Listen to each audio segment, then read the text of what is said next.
បាទនេះអានេះមើលពីលើទៅក្រោមឥឡូវយើងជិតដល់កន្លែងយើងចតហើយបាទអានេះនៅខាងក្រោមយើងត្រឡប់មកវិញបាទស្អាតណាស់បងប្អូន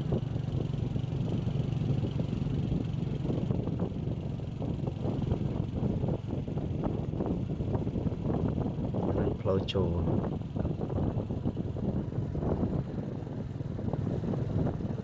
វងមូលគេដើម្បីយើងចូលខាងក្នុង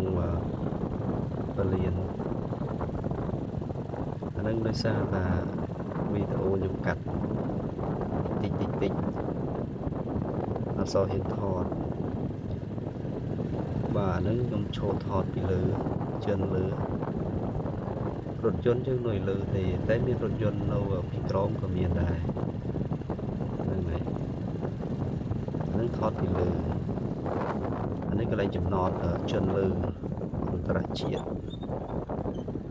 ភ្ញៀវមិនអាចឈប់យូរទេកន្លែងហ្នឹងណាបាទអានេះខ្ញុំត្រឡប់មកវិញត្រឡប់មកពីពលានវិញស្អាតណាស់បងអើយផ្លូវ